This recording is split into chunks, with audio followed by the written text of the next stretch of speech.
L'air de la Nouvelle-Orléans n'était plus de l'air. C'était une entité épaisse et humide, quelque chose à mâcher plus qu'à respirer. Il s'accrochait à l'intérieur des poumons d'Alix Moreau, lourd des fantômes de ce que la ville avait été.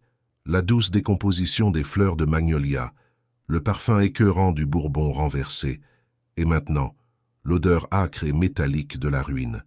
Elle était agenouillée sur un îlot déchiqueté d'asphalte déformé, la dernière prière sèche dans un monde submergé.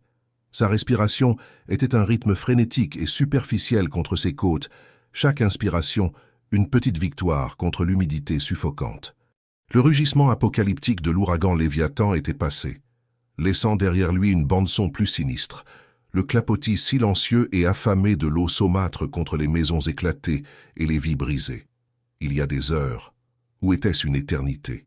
Ceci avait été une clinique de fortune, résonnant des pleurs agités des nourrissons et des murmures rassurants de leur mère.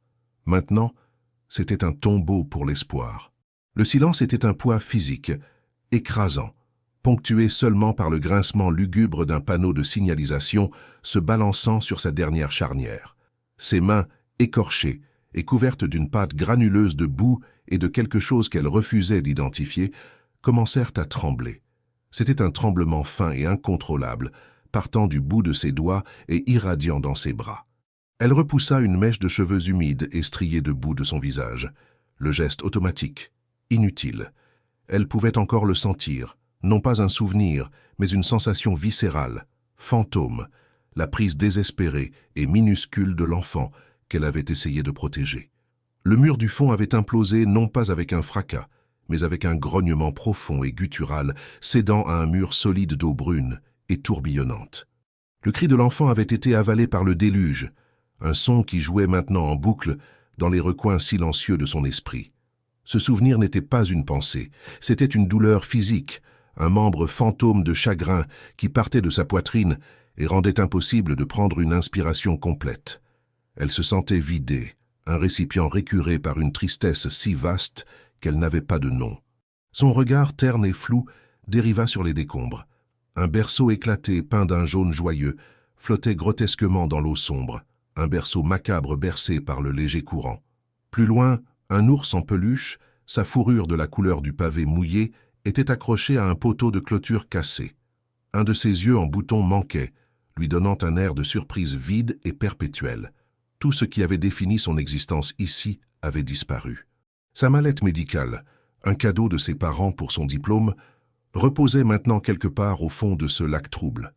Son sac à dos en cuir usé qui contenait son monde entier, portefeuille, permis de conduire, diplômes médicaux, passeport, avait été arraché de son épaule par le courant. Tout n'était plus que débris, indiscernable du reste des rebuts de la ville.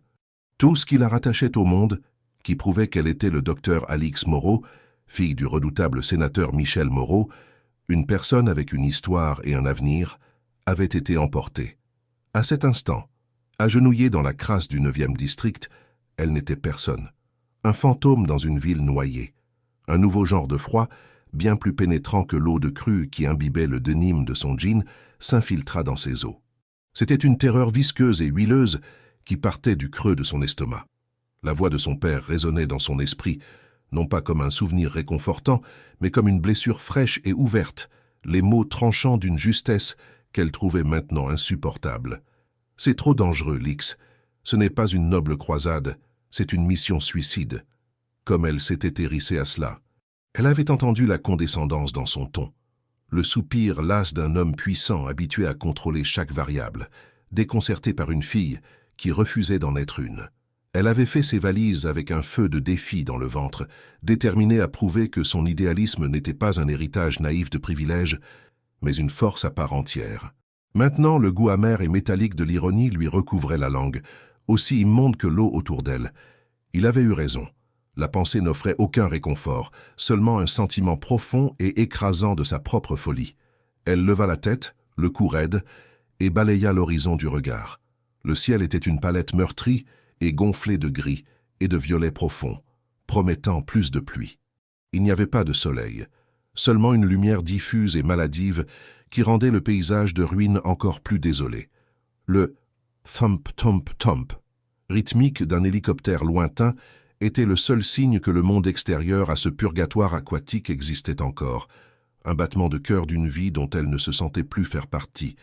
Mais ici, dans les coins oubliés de la ville, c'était une autre planète. La loi et l'ordre s'étaient dissous avec les digues. À leur place, grandissait une peur primale et reptilienne qu'elle pouvait goûter dans l'air. Elle était une femme, seule, sans papier, dans une ville au bord de l'anarchie complète. Les histoires fragmentées qu'elle avait entendues sur la radio à ondes courtes, alimentées par batterie avant qu'elle ne meure. Les histoires de pillage, de gangs armés errant dans les rues, de désespoir se transformant en violence. Ce n'étaient plus seulement des histoires.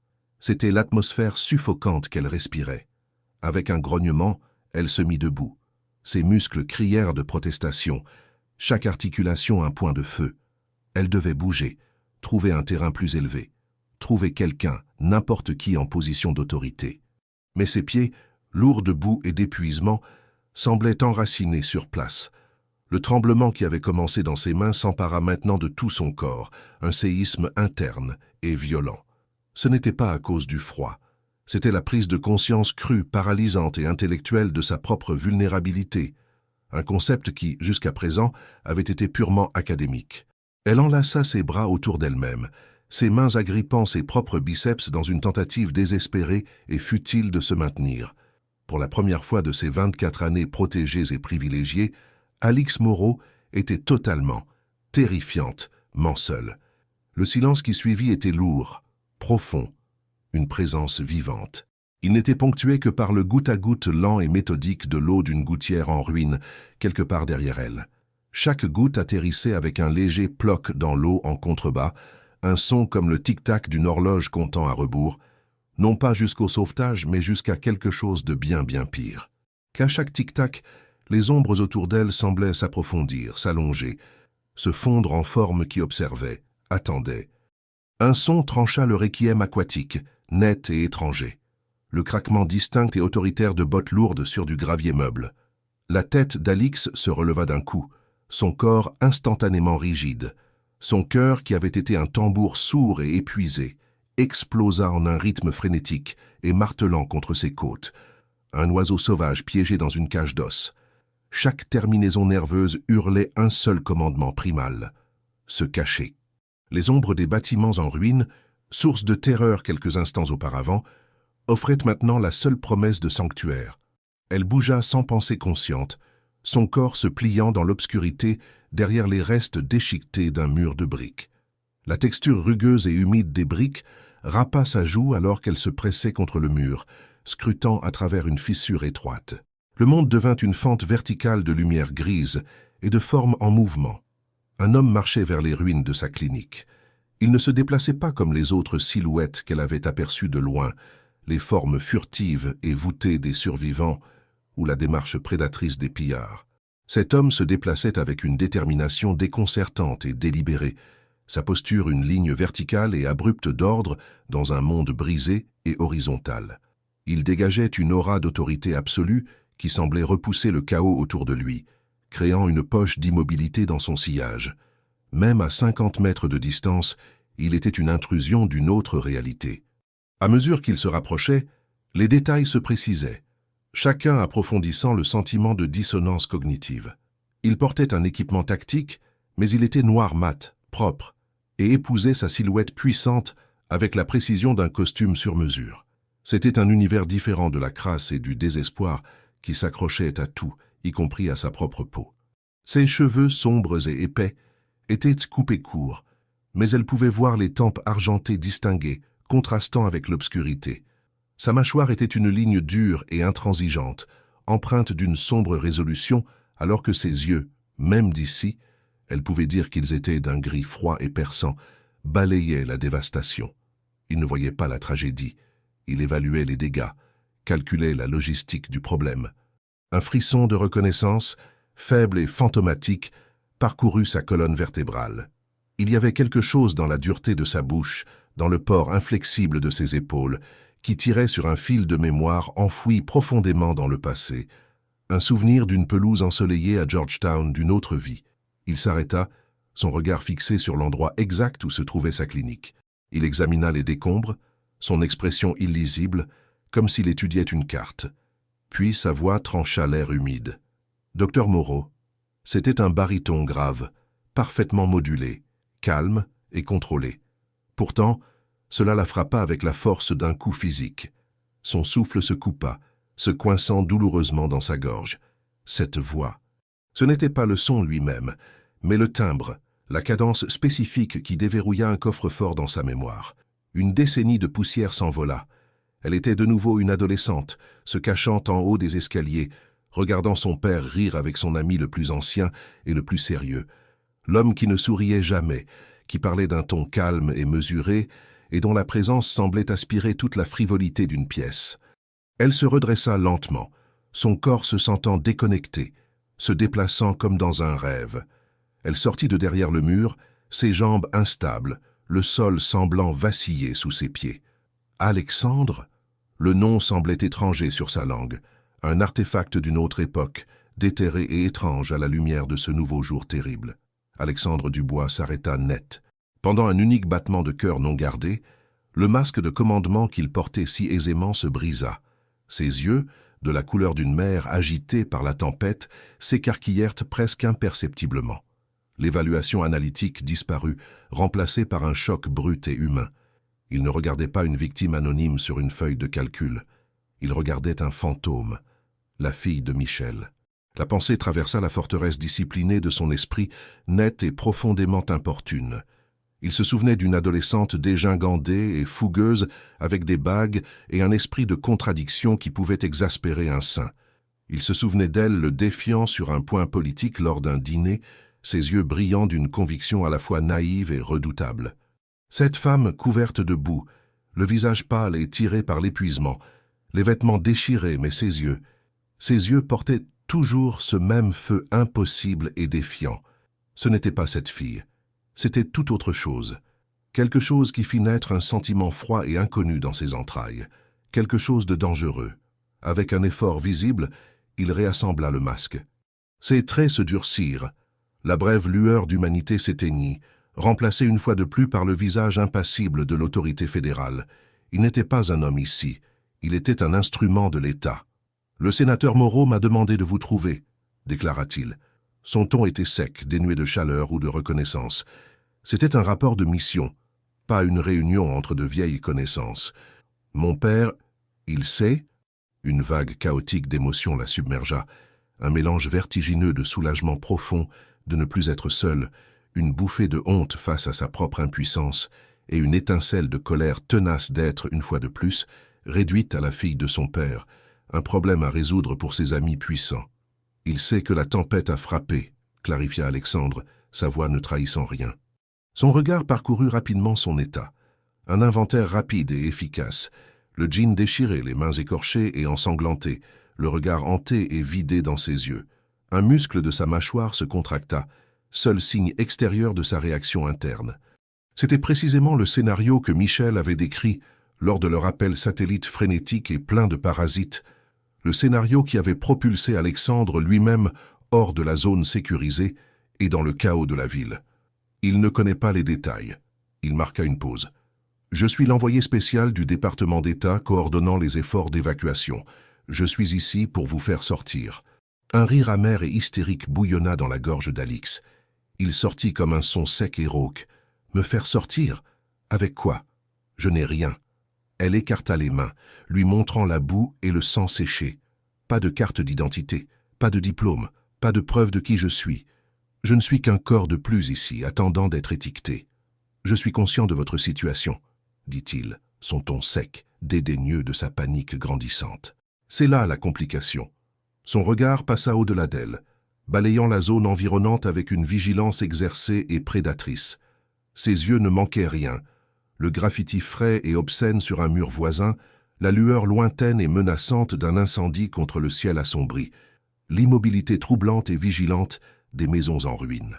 L'air déjà épais de l'odeur de la décomposition semblait maintenant porter un nouveau parfum. La violence imminente. « Nous devons partir », déclara-t-il, sa voix baissant d'un octave, prenant un nouveau ton dur et autoritaire. « Maintenant. » Il tourna sur ses talons, le mouvement économique et précis, s'attendant pleinement à ce qu'elle le suive. L'arrogance pure et inconsciente de ce geste La supposition absolue de sa conformité immédiate alluma une petite étincelle résiliente dans son esprit épuisé. Elle n'était pas une subordonnée à qui l'on donnait des ordres. « Comment m'avez-vous trouvé » exigea-t-elle. Sa voix était plus forte maintenant, empreinte d'un défi qui semblait la surprendre elle-même. Il s'arrêta, le dos toujours tourné vers elle, un geste qui était en quelque sorte plus méprisant que s'il l'avait complètement ignoré. « Votre père m'a donné les coordonnées de la clinique, » dit-il, sa voix plate. « J'ai des ressources. » Les mots non dits flottaient dans l'air lourd entre eux, des ressources que vous ne pouvez même pas imaginer. Il recommença à marcher, et cette fois, elle suivit. Elle n'avait pas le choix. Le silence qui s'installa était épais du poids de tout ce qui n'avait pas été dit au cours des 15 dernières années. Elle regarda la ligne droite et inflexible de son dos, sa foulée confiante qui semblait plier le chaos autour de lui à sa volonté. Elle se souvenait de lui comme d'un élément périphérique de son enfance, un homme défini entièrement par son amitié avec son père. Maintenant, de 21 ans son aîné, il semblait moins un homme qu'une force de la nature, imposant, implacable et totalement, terrifiantement distant. Alors qu'elle peinait derrière lui, l'eau immonde clapotant autour de ses chevilles, elle ne pouvait se défaire du pressentiment glaçant qu'elle était sauvée d'une catastrophe uniquement pour être conduite, pas à pas, inexorablement, au cœur d'une autre. Le centre de commandement était un monde hermétiquement clos, une île d'ordre stérile à la dérive dans une mer de chaos apocalyptique. Installé dans les étages supérieurs de l'Omni Royal Orleans, le seul hôtel de luxe encore alimenté en électricité, c'était une autre dimension. L'air y était purifié, refroidi à une température précise de 20 degrés par des générateurs industriels fredonnant une mélodie constante et monotone depuis la rue en contrebas. Il sentait le café fort et torréfié, la légère odeur d'ozone des appareils électroniques en marche et l'odeur intangible et métallique du pouvoir.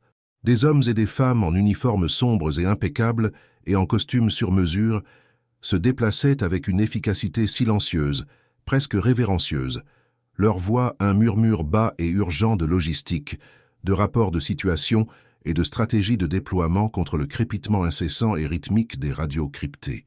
Alexandre guida Alix à travers cette ruche d'urgence contrôlée, sa présence écartant les foules comme la proue d'un navire fend l'eau.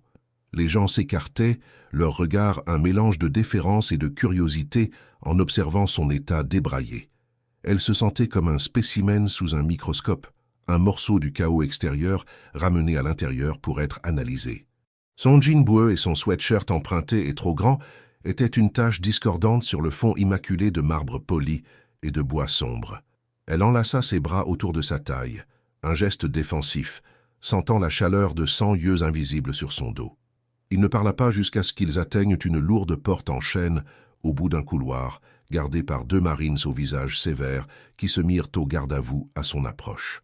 Il les congédia d'un signe de tête sec et la fit entrer, fermant la porte derrière eux. La suite était caverneuse, clairement les quartiers présidentiels de l'hôtel, maintenant convertis en son bureau privé. Un immense bureau en acajou se tenait d'un côté, couvert de cartes, de téléphones satellites et de dossiers soigneusement empilés. Mais la principale caractéristique de la pièce était la baie vitrée du sol au plafond, une seule et immense vitre qui offrait une vue panoramique, horriblement belle, de la ville noyée en contrebas. Il ne lui offrit pas de siège. Il ne lui demanda pas si elle avait besoin d'eau ou d'un moment pour se ressaisir. Il se dirigea vers la fenêtre, les mains jointes dans le dos, un général des temps modernes inspectant son champ de bataille conquis. La lumière déclinante du crépuscule peignait les eaux de crue de nuances d'argent et d'indigo profond, parsemées de la lueur malveillante et vacillante d'incendies brûlant sans contrôle au loin. C'était une scène d'une dévastation à couper le souffle. « Vous avez tout perdu », dit-il, sa voix une déclaration de fait basse et plate. Ce n'était pas une question, c'était la conclusion de son évaluation initiale. « Votre identité, vos diplômes, ils sont tous au fond d'un lac. » Alix resta près de la porte, le sweatshirt emprunté ne faisant que peu pour réchauffer le froid profond qui s'était installé au plus profond de ses os. « Oui », réussit-elle à dire, sa voix à peine un murmure. Le seul mot semblait inadéquat, un caillou jeté dans un abîme. « En vertu de la loi Stafford et des protocoles actuels de l'état d'urgence, continua-t-il, sa voix aussi froide et dure que le verre renforcé qu'il fixait, toute personne non documentée ou non identifiée doit être traité et détenu dans des abris fédéraux temporaires jusqu'à ce que son identité puisse être vérifiée par les canaux officiels. Étant donné les circonstances, avec toutes les infrastructures locales détruites, ce processus pourrait prendre des semaines, plus probablement des mois. Son sang se glaça. Le mot « abri » était un euphémisme clinique pour les images qui la hantaient depuis des jours. Le Superdome, le Convention Center, des chaudrons surpeuplés, sous-approvisionnés, grouillant de peur, de maladie et de désespoir. Elle avait vu la terreur brute dans les yeux de ceux qui s'en étaient échappés. « Mais je vous dis qui je suis », argumenta-t-elle, une pointe de frénésie dans la voix. « Mon père est le sénateur Michel Moreau. Un simple coup de fil.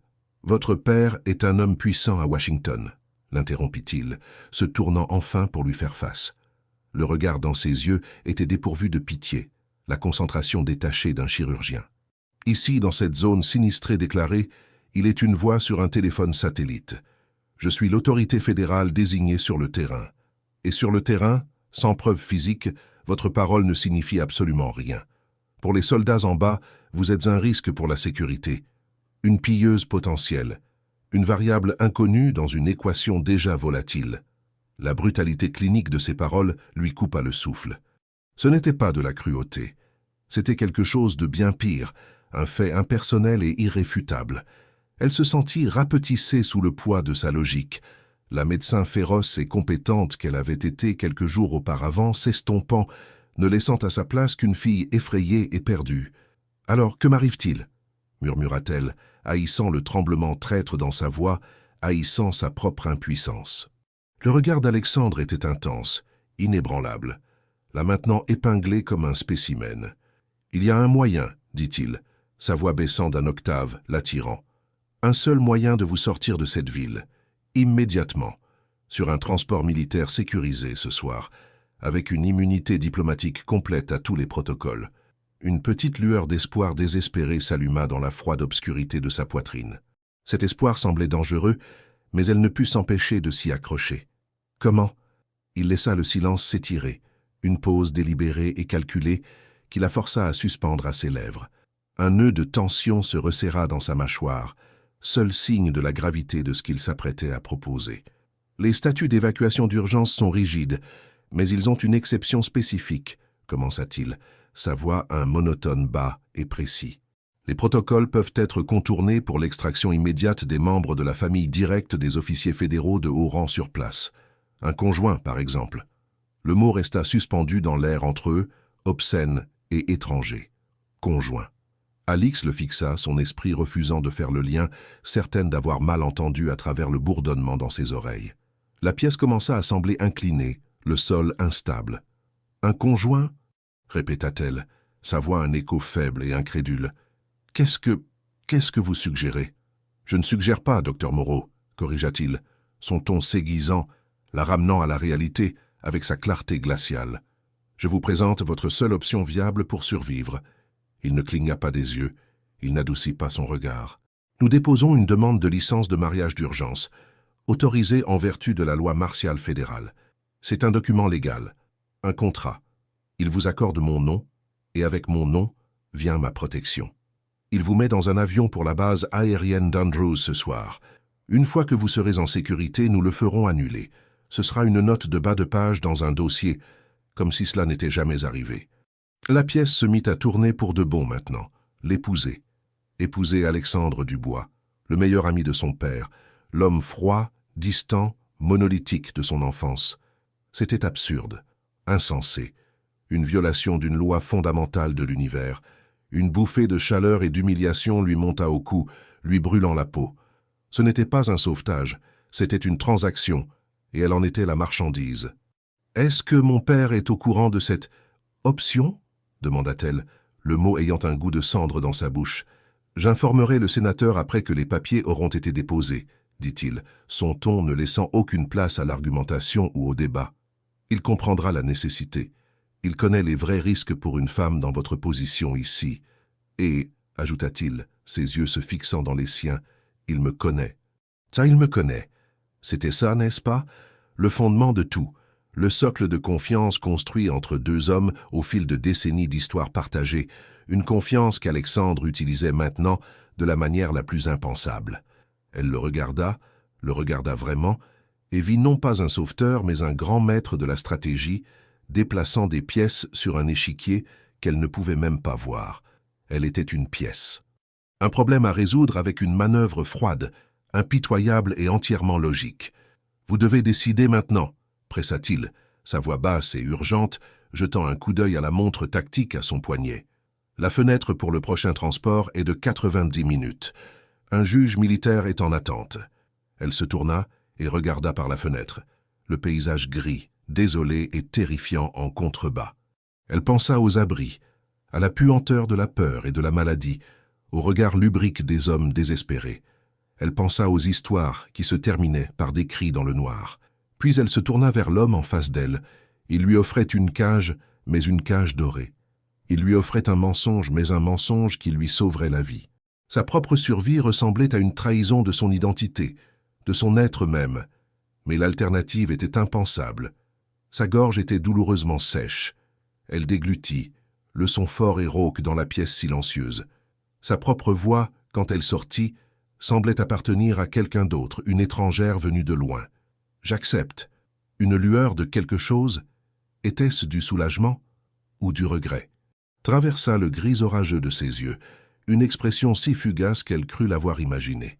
Elle disparut aussi vite qu'elle était venue, remplacée par son masque impassible habituel. « Bien, » dit-il, se tournant déjà pour prendre un téléphone satellite sur le bureau.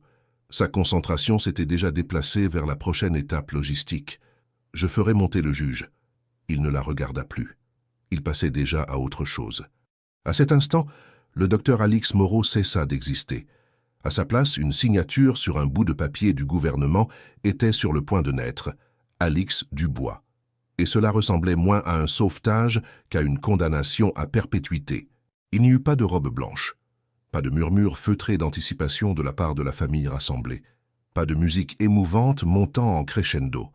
Les seuls sons étaient le bourdonnement stérile et omniprésent des générateurs de survie de l'hôtel, le froissement sec des papiers officiels changeant de main, et la voix lasse et monotone d'un juge militaire dont le visage était gravé d'une profonde lassitude. Ses yeux bouffis et injectés de sang ne contenaient aucun sentiment, seulement la détermination sombre d'un homme cochant une case sur une longue liste de devoirs en temps de guerre. Les vœux, dépouillés de toute poésie et promesse, furent réduits à leur fonction contractuelle nue, une série d'affirmations légales qu'elle répéta d'une voix qui semblait déconnectée de son corps. Puis vint le moment, suspendu dans un gouffre de silence gênant et assourdissant, où le juge regarda d'Alexandre à elle et déclara « Par l'autorité qui m'est conférée par le gouvernement des États-Unis, en vertu des articles de la loi martiale, je vous déclare mari et femme. Vous pouvez sceller l'union. » Même lui semblait reconnaître l'absurdité des mots traditionnels, sa voix s'éteignant à la fin.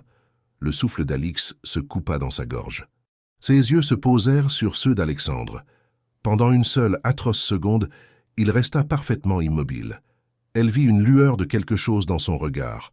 Conflit, hésitation. C'était une variable qu'il n'avait pas prévue, un moment humain s'immisçant dans sa solution logistique. Puis le masque de contrôle redescendit. Il se pencha en avant, mais pas vers ses lèvres.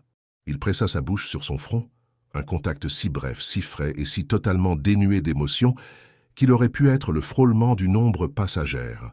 Ce n'était pas un baiser. C'était un sceau sur un contrat, un acte de ratification formel. Un poids froid et lourd, dense comme du plomb, s'installa au creux de son estomac. Il se redressa comme si l'acte lui avait coûté quelque chose. Le juge signait déjà le dernier document d'un geste vif et final. C'était fini. Une alliance en or simple et lourde fut sortie d'une petite boîte. Alexandre la prit, ses mouvements économiques et précis. Il prit sa main gauche. Ses doigts étaient frais et secs alors qu'il se refermait sur les siens, un contact à la fois impersonnel et choquamment intime. Il glissa la bague à son doigt. Elle ressemblait moins à un symbole d'un nouveau départ qu'à des menottes, un témoignage doré et brillant du fait qu'elle ne s'appartenait plus.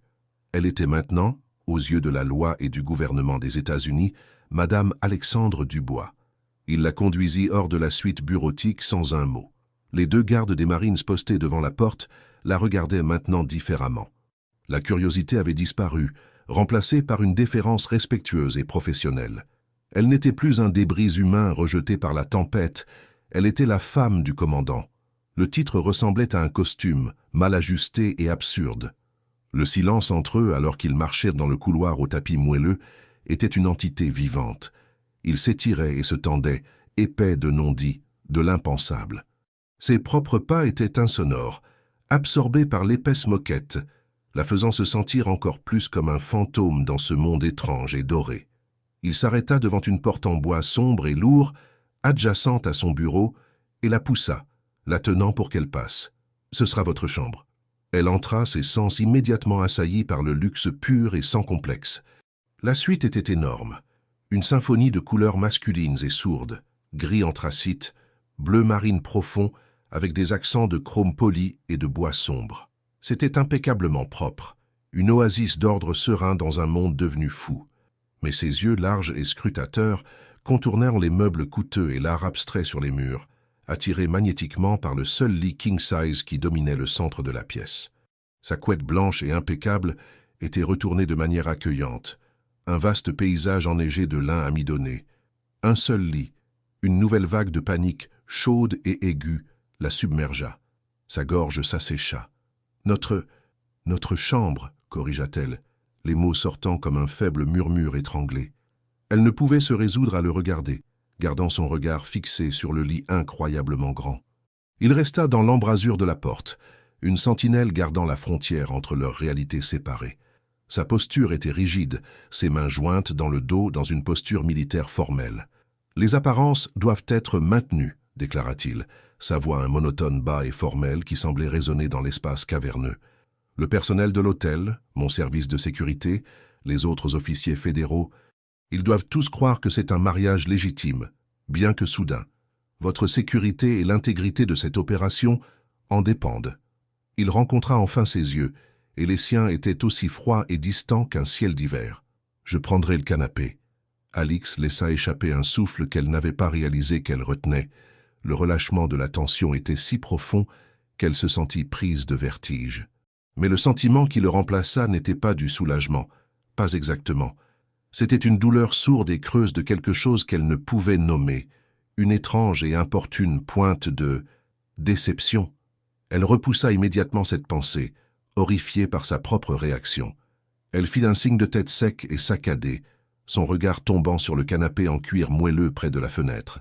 Il était long et profond, certainement assez confortable. Mais l'espace physique entre lui et le lit semblait représenter la distance infinie et infranchissable qui définissait leur arrangement. « J'ai fait apporter des vêtements pour vous », continua-t-il, son ton redevenant purement professionnel. Il désigna un dressing, des basiques, sous-vêtements, survêtements, quelques chemises. Nous pourrons vous en procurer d'autres à Washington. Il vérifia la montre chère et utilitaire à son poignet, une habitude qu'elle commençait à reconnaître comme sa façon de se détourner de tout ce qui était trop personnel. Le dîner sera servi dans la chambre à 20 heures. Essayez de vous reposer. Il n'attendit pas de réponse. Il ne dit pas « bienvenue » ou « je suis désolé ». Il tira simplement la porte, le clic doux et coûteux du loquet résonnant dans la suite silencieuse comme une porte de cellule se verrouillant. Et elle était seule. Pendant un long moment, elle ne bougea pas. Elle se tenait au centre de la pièce, se sentant petite et totalement perdue. Lentement, comme si elle se déplaçait dans l'eau, elle se dirigea vers la fenêtre et regarda dehors. De cette hauteur, la dévastation de la Nouvelle-Orléans était une peinture abstraite, les tragédies individuelles se fondant en une mosaïque magnifique et terrible de gris et de brun. Le soleil couchant avait percé les nuages à l'horizon, projetant de longues ombres déformées qui faisaient ressembler les rues inondées à de sombres doigts avides cherchant les derniers vestiges de lumière. Elle ressentit une étrange sensation de vertige, d'être suspendue entre deux mondes, le chaos brut et hurlant en bas et l'ordre froid, stérile et silencieux de cette suite, cette cage dorée. Elle s'assit sur le bord du lit immense, le matelas ferme et inflexible sous elle. Les draps étaient incroyablement impeccables, sentant légèrement la lavande et l'eau de javel industrielle. C'était le summum du confort. Pourtant, elle ne s'était jamais sentie aussi déplacée, aussi étrangère dans sa propre peau. Elle passa un pouce sur le métal froid et inconnu de la bague à son doigt. Madame Dubois. Le nom ressemblait à un costume qu'on la forçait à porter, le rôle d'une vie pour lequel elle n'avait jamais auditionné. Elle pensa à Alexandre, l'homme qui avait orchestré toute cette mascarade, avec l'efficacité détachée d'une opération militaire. Elle rejoint le souvenir de ses lèvres sur son front, si contrôlé, si discipliné. Quel genre d'homme fait ça? Se demanda-t-elle. Il l'avait sauvé, oui, on ne pouvait le nier. Mais il l'avait aussi réclamé, l'avait lié à lui avec des papiers légaux et un cercle d'or. Elle lui devait la vie, une dette qui semblait incroyablement étouffantement lourde. Plus tard, bien après qu'un dîner silencieux ait été livré et débarrassé par un membre du personnel déférent, elle était allongée sous les couvertures du lit vaste et vide. Elle se sentit avalée par sa taille. Quand elle entendit le léger clic de la porte de la suite s'ouvrir, elle ferma les yeux, sa respiration consciemment régulière, feignant un sommeil qui était à des kilomètres. Elle écouta, ses sens en alerte, les bruits calmes et délibérés de ses mouvements. Le léger froissement des vêtements alors qu'ils se changeaient, le léger bruit d'eau de la salle de bain attenante, le faible craquement protestataire du canapé en cuir alors qu'il s'y installait pour la nuit. L'obscurité était absolue, rompue seulement par la fine bande de lumière institutionnelle sous la porte du couloir. Le silence dans la pièce était une chose vivante, une présence palpable. Il était rempli du son de son propre cœur battant un rythme frénétique et paniqué contre ses côtes.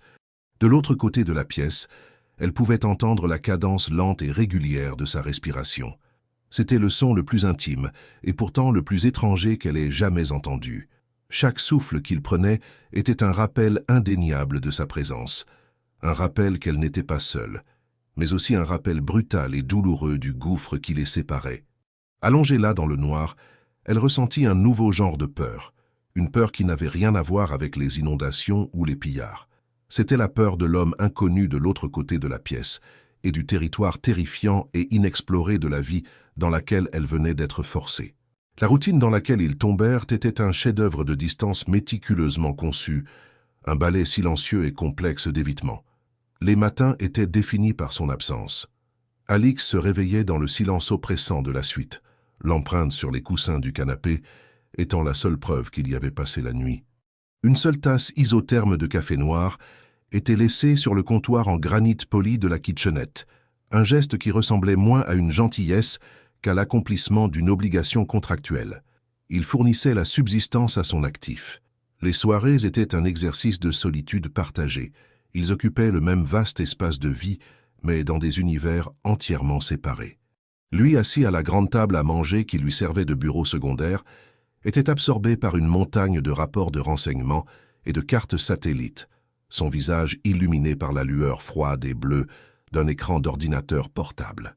Une seule lampe le découpait en relief, un portrait de concentration intense et isolé.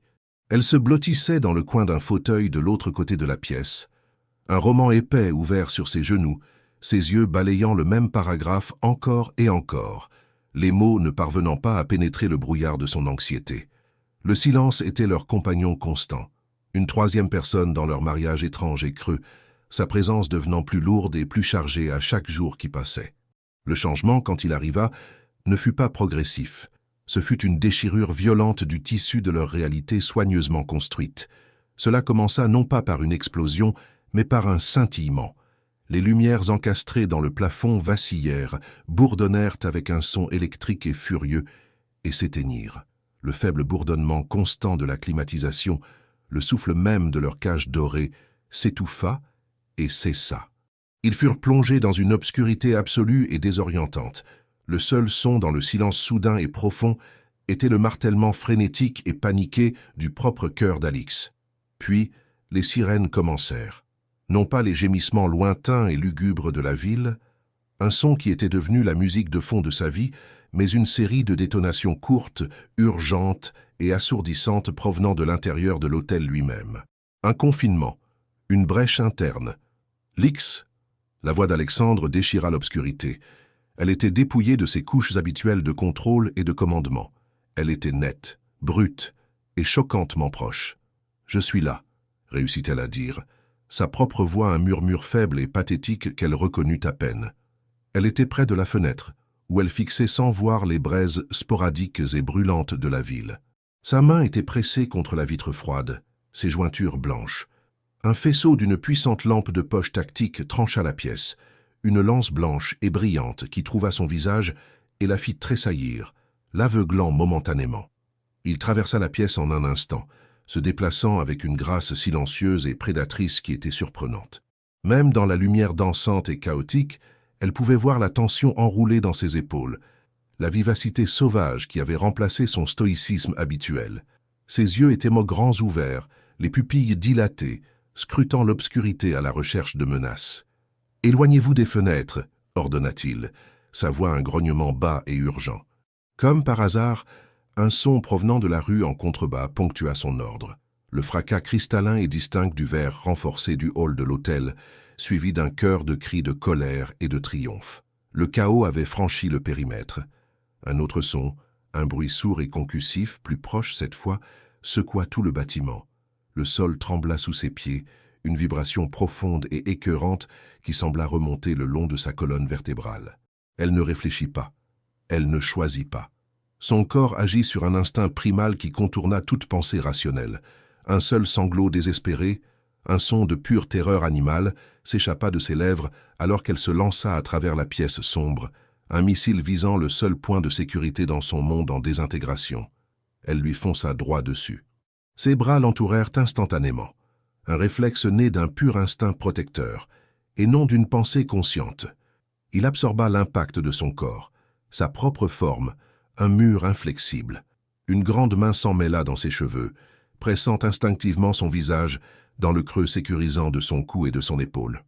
L'autre s'étala large et ferme contre le creux de son dos, la protégeant, l'ancrant, comme s'il croyait pouvoir arrêter une balle ou une bombe avec son propre corps. Il était une forteresse de muscles et de chaleur, une ancre solide et vivante dans l'obscurité terrifiante et tremblante. « Tout va bien », murmura-t-il dans ses cheveux, sa voix un grondement bas et résonnant contre son oreille, les mots destinés plus à lui-même qu'à elle. « Je te tiens. Je ne laisserai rien t'arriver. » La promesse était absolue, un serment prêté contre le chaos. Elle s'agrippa à lui, ses doigts s'enfonçant dans le tissu épais et résistant de son gilet tactique. Elle enfouit son visage contre lui, inhalant l'odeur qui lui était propre, savon propre, laine chère et autre chose. Quelque chose de primal et de purement masculin qui parlait de force et de sécurité. C'était, à ce moment-là, l'odeur la plus réconfortante au monde. Le monde extérieur était une symphonie de violence et de terreur, mais dans le cercle de ses bras, il y avait une poche d'immobilité impossible et miraculeuse. Mais c'était plus qu'un simple sentiment de sécurité. Son oreille était pressée contre sa poitrine, et à travers les couches de tissu, elle pouvait sentir le martèlement frénétique et lourd de son cœur. C'était un tambour sauvage et puissant, battant aussi vite et aussi fort que le sien. L'homme qui la tenait n'était pas un commandant calme et détaché. C'était un homme luttant contre la même montée d'adrénaline, la même peur primale. La main dans ses cheveux ne se contentait pas de tenir sa tête. Elle caressait un mouvement doux, apaisant et répétitif, qui était entièrement inconscient de sa part, un geste primitif de réconfort. Son souffle chaud et vif contre sa tempe venait en courte rafale impitoyablement contrôlée. « Alexandre », murmura-t-elle, sa voix étouffée par son gilet, le nom un petit son désespéré dans le noir. Il resserra son étreinte, un son bas, presque guttural, s'échappant de sa gorge. C'était un son de frustration, de conflit, d'un homme menant une bataille sur deux fronts, contre la menace extérieure et celle dans ses propres bras. « Ne parle pas », ordonna-t-il doucement. « Respire juste avec moi. » Un autre fracas en bas, mais cette fois, le son était étouffé, lointain, filtré par la bulle de leur proximité. Son univers entier s'était rétréci à l'espace qu'elle occupait dans ses bras. Elle était parfaitement consciente de tout. La texture rugueuse et abrasive du gilet contre sa joue, la force solide et inflexible des muscles de son dos, la façon dont la chaleur de son corps s'infiltrait en elle, une chaleur vivante qui chassait les vrilles glaciales de sa peur.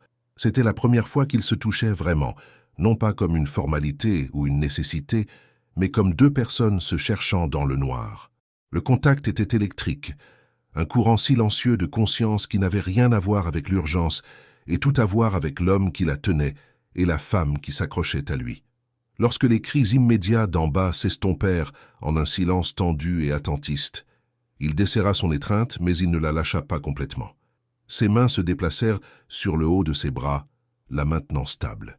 Il lui releva le menton, la forçant à le regarder. Le faisceau de la lampe de poche reposait maintenant sur le sol, projetant sur leur visage des ombres dramatiques et changeantes qui gravaient de nouvelles lignes de tension et d'émotion sur ses traits. Son visage était un masque de conflit brut et viscéral. Le diplomate froid et détaché avait disparu, brisé par les événements de la nuit. À sa place se trouvait un homme en guerre contre lui-même et qui perdait. « Tu es blessé ?» demanda-t-il, sa voix brute, rauque. Elle secoua la tête, incapable de trouver sa propre voix. Ses yeux tracèrent la ligne dure et impitoyable de sa mâchoire, les faibles lignes d'épuisement et de stress gravées autour de ses yeux, maintenant plus profondes et plus prononcées dans la lumière crue. « Tu trembles » murmura-t-elle, sa propre main se posant sur sa poitrine, où elle pouvait sentir le tremblement violent qui secouait sa silhouette puissante. Il baissa les yeux sur ses propres mains, sur ses bras, comme si elles appartenaient à un étranger. Elles étaient en effet instables, un sourire sans humour et autodérisoire, un fantôme fugace d'expression, toucha ses lèvres.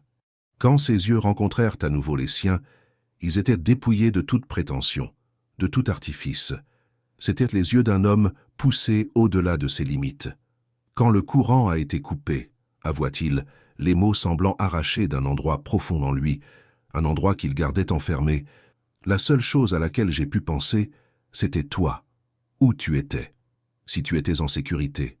L'aveu resta suspendu entre eux, plus puissant, plus explosif que n'importe quel son de la rue. Cela ne devrait pas arriver, semblait crier ses yeux. Tu es une responsabilité, un devoir, la fille de mon meilleur ami. Mais ses mains agrippaient toujours ses bras. Son corps était toujours un bouclier devant le sien, et chaque ligne de sa silhouette racontait une histoire très, très différente.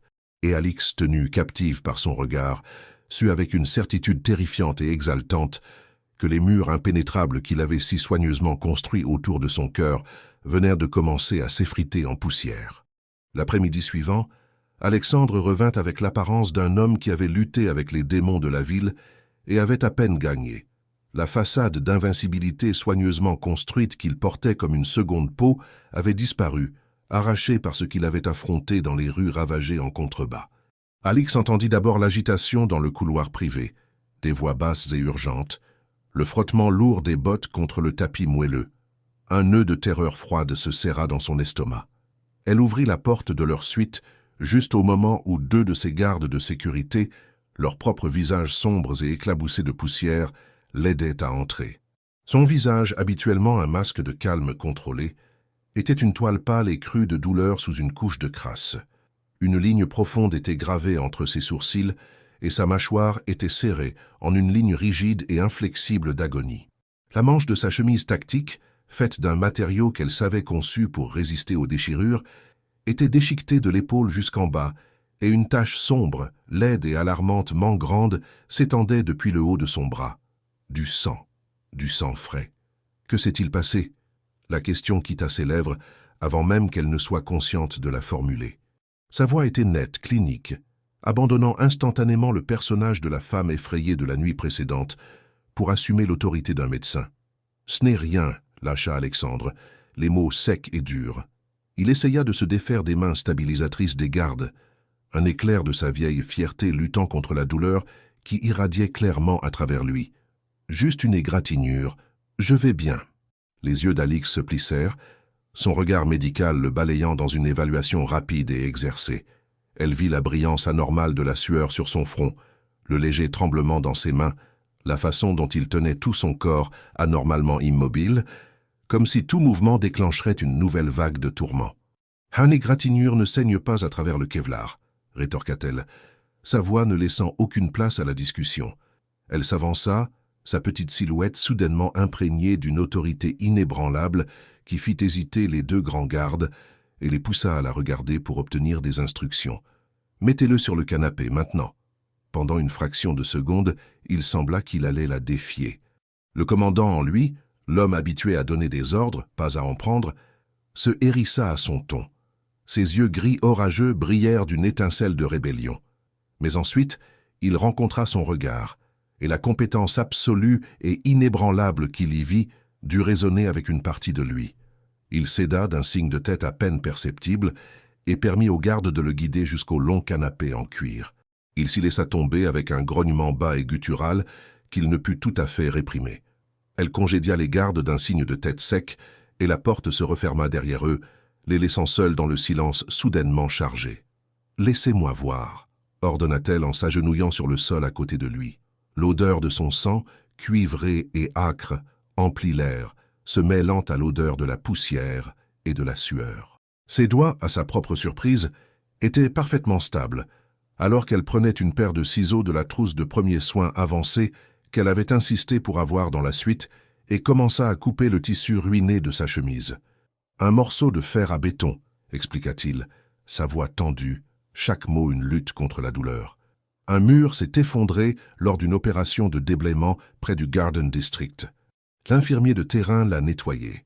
Son explication était un rapport, une tentative de cadrer l'événement en termes froids et logistiques, de lui voler sa réalité personnelle et physique.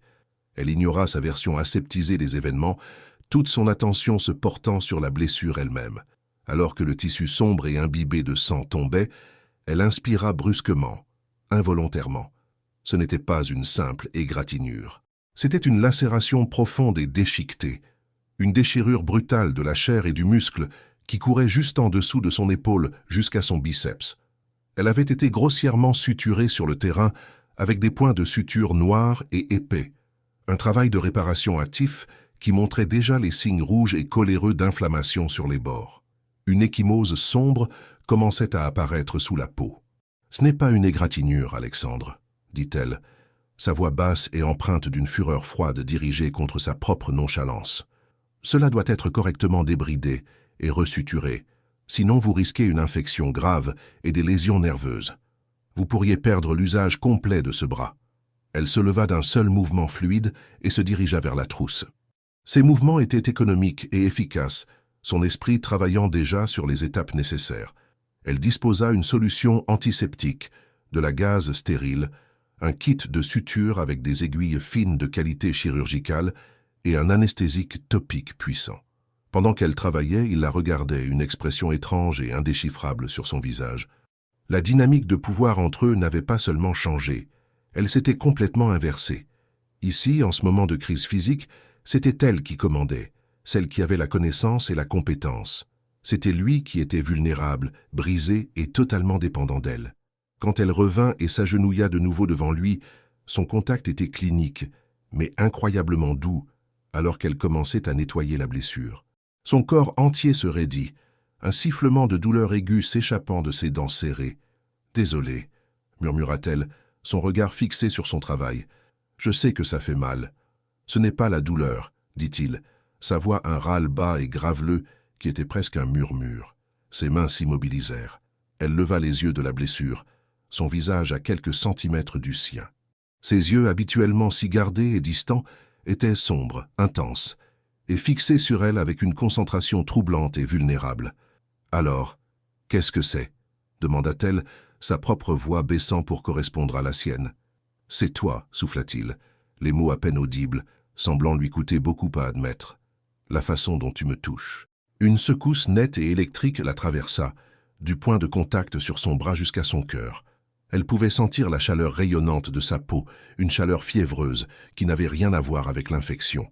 Elle pouvait sentir son odeur intime et animale, non plus masquée par une eau de Cologne chère, mais brute et réelle.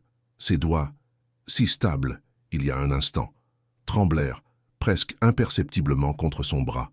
C'était un autre genre d'intimité que l'étreinte désespérée et craintive dans le noir. C'était calme, délibéré, mis à nu et infiniment plus dangereux.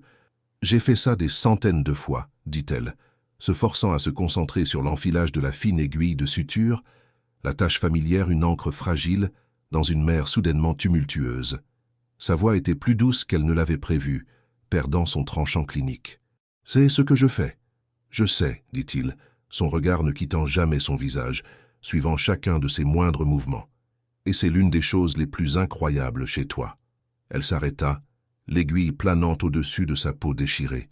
Elle risqua un regard complet sur son visage. L'homme qui la regardait n'était pas le diplomate froid ou l'officier fédéral endurci. C'était quelqu'un d'autre, Quelqu'un mis à nu par la douleur, ses yeux contenant un mélange complexe et vertigineux d'agonie, d'admiration profonde et de quelque chose d'autre, une faim profonde et douloureuse qui fit se couper son propre souffle. « Alexandre !» commença-t-elle, le nom étant à la fois un avertissement et une supplique. « Fais-le, c'est tout, » dit-il, sa voix rude.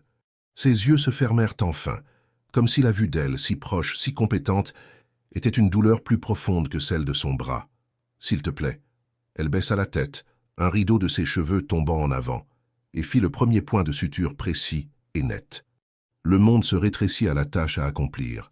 La morsure nette de l'aiguille à travers la peau, la traction satisfaisante du fil, le nouage soigneux et exercé qui commencerait à le reconstituer. Mais elle était consciente de tout le reste, avec une sensibilité accrue, presque douloureuse. La chaleur de sa cuisse pressée contre son épaule, le bord déchiqueté et vif de sa respiration à chaque piqûre de l'aiguille.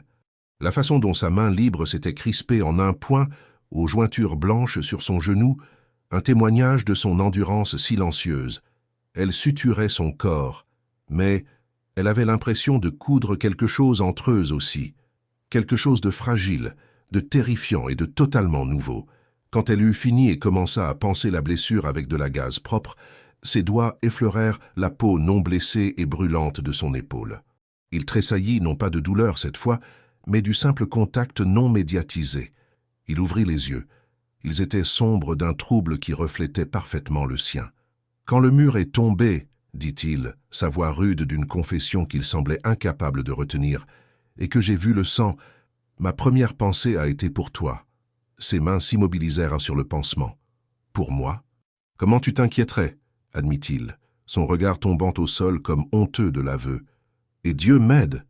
Il marqua une pause, déglutissant difficilement. « Comment ce serait de t'avoir prendre soin de moi ?» L'aveu resta entre eux, brut et exposé dans la pièce silencieuse. « Et comment est-ce » murmura-t-elle, son propre cœur martelant contre ses côtes. Ses yeux se levèrent vers les siens, et ils étaient remplis d'une honnêteté dévastatrice et sans garde. « Dangereux » murmura-t-il, « parce que ça me donne envie de choses que je n'ai pas le droit de vouloir. » Il tendit alors la main, sa main non blessée attrapant lentement, délibérément son poignet. Sa prise était étonnamment douce. Son pouce commença à caresser la peau douce et sensible de l'intérieur de son poignet, un geste si tendre, si inattendu, qu'elle en eut mal. « Merci », dit-il. Les mots formels étaient un contraste brutal et discordant avec l'intimité profonde de son contact. Il la remerciait pour sa compétence médicale, mais ses yeux, son contact, la remerciaient pour toute autre chose. Pendant un moment qui s'étira en une éternité, elle pensa qu'il pourrait se pencher, qu'il pourrait enfin combler la distance torturante qu'il maintenait si farouchement. Mais ensuite, le moment se brisa. Il relâcha son poignet comme s'il l'avait brûlé. Le masque de contrôle froid et impénétrable se remit en place. « Je pense que j'ai besoin de me reposer, » dit-il, sa voix de nouveau distante, sèche. Elle se leva, ses propres genoux faibles, et commença à rassembler son matériel avec des mains qui tremblaient maintenant. Mais elle ne pouvait effacer la sensation de son pouce caressant sa peau, ni le regard dans ses yeux qui lui disait que la blessure physique qu'elle venait de suturer n'était rien comparée aux blessures plus profondes et plus compliquées qu'ils essayaient tous les deux, et échouaient de cacher. L'air dans la suite devint épais et lourd dans les jours qui suivirent, chargé d'un courant presque visible de tensions non dites. L'espace partagé, autrefois symbole de leur distance soigneusement entretenue, ressemblait maintenant à une cocotte minute. Chaque centimètre carré de la pièce silencieuse semblait bourdonner des choses qu'ils voulaient désespérément dire et des choses qu'ils avaient peur de ressentir. La convalescence d'Alexandre, plutôt que de leur permettre de se replier dans leurs coins séparés, força une nouvelle intimité périlleuse. 2 fois par jour, Alix devait l'aider à changer ses pansements. La nature clinique de la tâche était un vernis mince et fragile sur l'intimité brute en dessous. Chaque fois, elle s'agenouillait à côté de lui, son monde se rétrécissant au paysage de sa peau. Elle sentait la chaleur qui émanait de son corps, sentait l'odeur propre et nette de l'antiseptique mêlée à sa propre odeur masculine. Ses doigts, stables et professionnels, effleuraient sa peau chaude et une secousse, une étincelle indéniable de conscience, jaillissait entre eux. Elle voyait les muscles de son cou se tendre, le voyait serrer la mâchoire, et savait qu'il le sentait aussi. Lui, à son tour, commença à la regarder avec une intensité qui lui donnait la chair de poule. Son regard la suivait alors qu'elle se déplaçait dans la suite, un pistage silencieux et affamé qu'elle pouvait sentir sur sa peau même quand elle lui tournait le dos. Parfois, elle levait les yeux de son livre et le trouvait en train de la fixer. Ses propres rapports oubliés sur ses genoux, son expression un masque complexe de désir, de culpabilité et d'une profonde solitude qui appelait quelque chose au plus profond d'elle. Au moment où leurs yeux se croisaient, il détournait le regard, ses traits se durcissant, mais il était trop tard. La vérité était déjà sortie, vivant dans le silence chargé entre eux. Le point de rupture arriva un mardi soir, une semaine après sa blessure. Un convoi de ravitaillement longtemps attendu avait enfin franchi les blocus de la ville, et avec lui venaient quelques luxes précieux pour les officiers de haut rang. L'un d'eux était une bouteille de scotch single malt de 18 ans d'âge, son liquide ambré foncé brillant comme un bijou sous la douce lumière de la lampe. Ce soir-là, après leur dîner silencieux habituel, Alexandre se dirigea vers le bar. Le son du lourd bouchon de cristal retiré de la carafe était anormalement fort dans la pièce silencieuse. Il versa 2 verres, l'odeur riche et fumée du scotch remplissant l'air. Il se dirigea vers l'endroit où elle était assise dans son fauteuil et lui entendit un. Ses doigts effleurèrent les siens alors qu'elle prenait le verre lourd, un contact qui s'attarda une fraction de seconde de trop. « À la survie », dit-il, sa voix un baryton bas et rauque qui vibrait à travers le plancher. Elle leva les yeux vers lui, son cœur donnant un battement lent et lourd dans sa poitrine. Elle soutint son regard par-dessus le bord de son verre, le monde se rétrécissant au gris orageux de ses yeux. « À la survie », fit-elle écho, sa propre voix douce. Elle prit une gorgée. Le scotch était fumé et doux, un feu liquide qui se propageait lentement et délibérément dans ses veines, desserrant le nœud serré et anxieux qui avait élu domicile permanent dans sa poitrine. Il resta debout devant elle, ne se retirant pas de son côté de la pièce comme il le ferait habituellement. Il la regardait simplement, son expression indéchiffrable. « Tu me regardes différemment », dit-il soudain, sa voix calme mais intense. Ce n'était pas une accusation, c'était une observation simple et crue. Son cœur manqua un battement.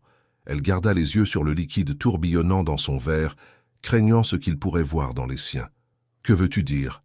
Depuis la blessure, clarifia-t-il, sa voix inébranlable. Tu ne me regardes plus comme si j'étais ton geôlier. Je ne t'ai jamais vu comme un geôlier, dit-elle doucement, osant enfin rencontrer à nouveau ses yeux. Je t'ai vu comme un homme faisant ce qu'il croyait nécessaire. Et maintenant, insista-t-il, faisant un seul pas délibéré de plus près. L'espace entre eux se rétrécit, devenant plus intime, plus dangereux. Elle se sentit encouragée, la chaleur du scotch et la tension électrique dans l'air conspirant pour défaire sa prudence habituelle. Maintenant, commença-t-elle, sa voix à peine un murmure, je vois l'homme sous l'armure, celui qui avait peur dans le noir, celui qui saigne. Un muscle frémit dans sa mâchoire, un signe révélateur de la bataille interne dont elle était témoin. Il fit un autre pas. Il était si proche maintenant qu'elle pouvait sentir la chaleur de son corps, voir la minuscule cicatrice presque invisible qui coupait son sourcil gauche. « Cet homme-là, » dit-il, sa voix tombant à un quasi-murmure, un son qui était à la fois un avertissement et une confession, est bien plus dangereux pour toi que celui que tu as rencontré dans les ruines. « Pourquoi » souffla-t-elle, son propre pouls battant un rythme frénétique et lourd dans ses oreilles, assez fort pour qu'elle soit sûre qu'il pouvait l'entendre. « Parce qu'il est en train de perdre une guerre, » dit-il, sa voix brute d'une douleur qui la déchira. « Une guerre qu'il a menée toute sa vie, la guerre contre le désir de ce qu'il n'a pas le droit d'avoir. » Ses yeux, sombres d'un trouble qui reflétait le sien, tombèrent sur ses lèvres. Ce fut un scintillement bref, affamé, presque imperceptible, mais il ressembla à une marque sur sa peau. Son regard remonta vivement vers le sien, suppliant, désespéré. « Dis-moi d'arrêter, Lix. Dis-moi de me souvenir que tu es la fille de Michel Moreau. Dis-moi de faire demi-tour, de retourner sur ce canapé et de prétendre que cette conversation n'a jamais, jamais eu lieu. » L'air crépitait entre eux. C'était une chose tangible, épaisse de désirs non dits et de possibilités interdites. Son plaidoyer était un paradoxe terrible et magnifique. Une demande désespérée pour qu'elle le sauve de lui-même et une invitation brute et implicite à les damner tous les deux. Elle pouvait voir la violente bataille faire rage dans ses yeux, Le devoir contre le désir, des décennies d'honneur contre un besoin brut, indéniable et profond. Et à cet instant, elle sut avec une certitude absolue qu'elle ne voulait pas qu'il soit sauvé. Elle le voulait perdu, avec elle. D'une main qui ne tremblait que légèrement, elle posa son verre sur la table d'appoint. Le clic doux et résonnant du cristal sur le bois fut le seul son dans la pièce. Puis elle se leva de sa chaise et fit le dernier pas, comblant le dernier centimètre torturant de distance entre eux. Elle tendit la main, sa main semblant incroyablement fraîche contre la chaleur brûlante de son cou, ses doigts s'emmêlant dans les cheveux épais et sombres de sa nuque. « Et si je ne veux pas que tu arrêtes ?» murmura-t-elle, sa voix un fil fragile dans le silence profond. Un frisson, un tremblement profond et viscéral secoua sa puissante carrure. C'était le dernier séisme de sa résistance qui s'effritait, la reddition finale de sa volonté de faire. « Alors nous sommes perdus », gémit-il. Les mots une confession brute, une prière de damnation soufflée contre ses lèvres, juste avant que sa bouche ne rencontre la sienne. Ce ne fut pas un baiser doux, ce n'était pas tendre ou hésitant ou exploratoire, c'était un baiser de reddition absolue et inconditionnelle. C'étaient des semaines de désirs refoulés, de regards volés à travers une pièce silencieuse, de la tension angoissante et non dite de partager un lit, mais pas une vie, tout s'effondrant en un seul moment désespéré et bouleversant. Sa bouche était dure, exigeante, ayant le goût de scotch fumé et d'une solitude si profonde que son âme en souffrit en réponse. Son bras valide s'enroula autour de sa taille, une bande d'acier la tirant contre les plans durs de son corps, la soulevant sur la pointe des pieds jusqu'à ce qu'ils soient moulés l'un contre l'autre, une seule entité dans la lumière tamisée et indulgente.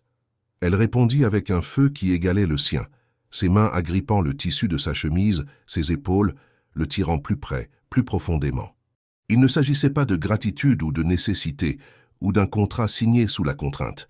C'était un désir brut, indompté, indéniable.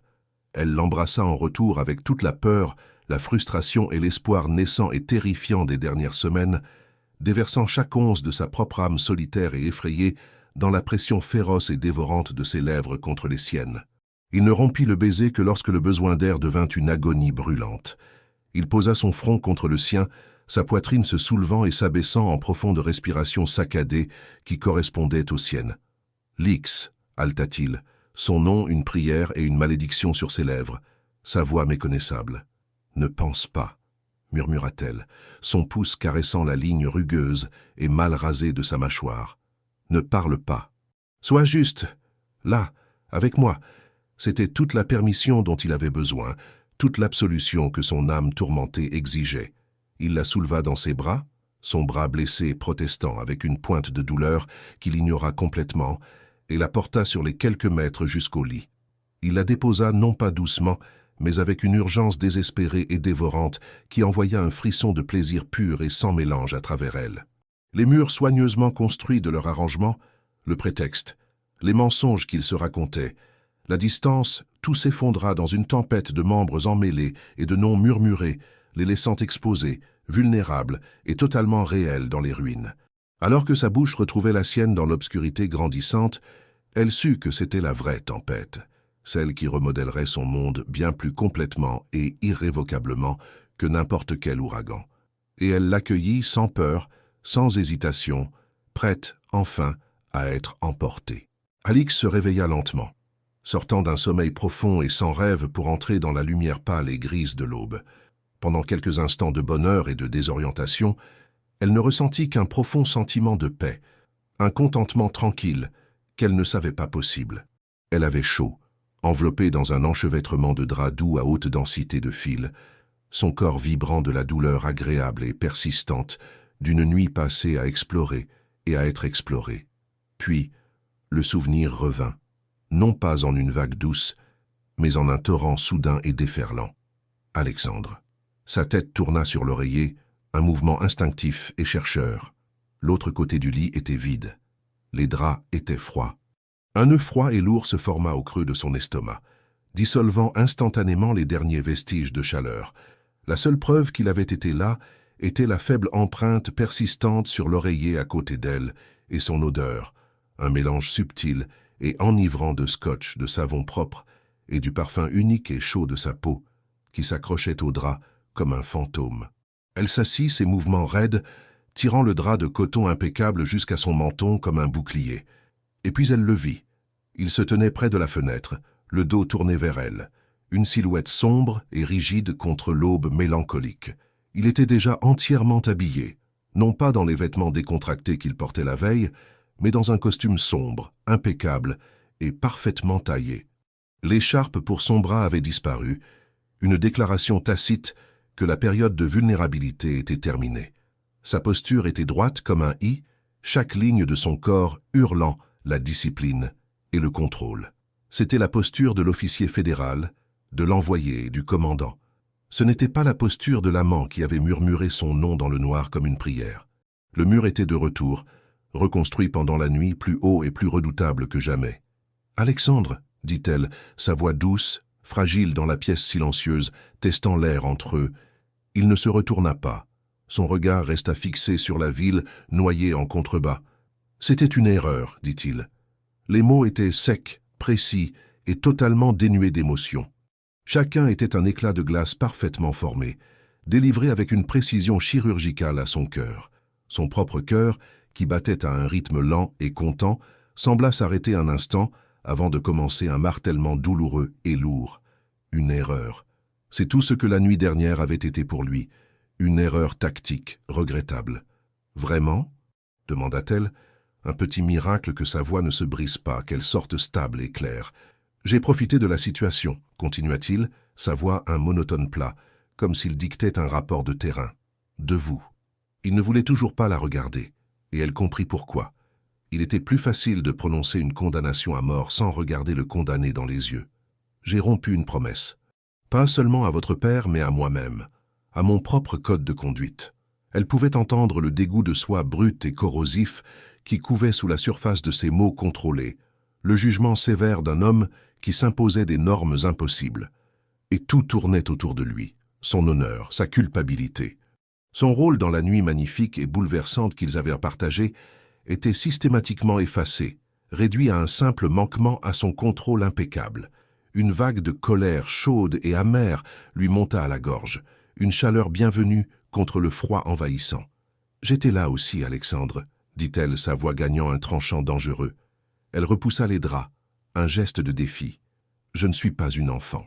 Je ne suis pas une victime passive dans votre drame moral personnel. J'ai fait un choix. » À cela, il se tourna enfin. Son visage était un masque de calme pâle et granitique, mais ses yeux étaient hantés. Ils étaient remplis d'un tourment si profond, si profondément enraciné, qu'il fit taire momentanément sa colère et la remplaça par une pointe d'empathie réticente. Il ressemblait à un homme écorché vif de l'intérieur. « Vous avez fait un choix sous la contrainte, » rétorqua-t-il, sa voix basse et intense. « Vous dépendez de moi pour votre survie même. Ce que j'ai fait était inexcusable. » Il se passa une main dans les cheveux parfaitement coiffés, le geste une fissure violente dans sa façade soigneusement entretenue, trahissant une profonde agitation intérieure. « J'ai franchi une ligne qui n'aurait jamais, jamais dû être franchie. Qu'ai-je fait ?» La pensée hurlait dans les chambres silencieuses de son esprit, un écho frénétique et répétitif.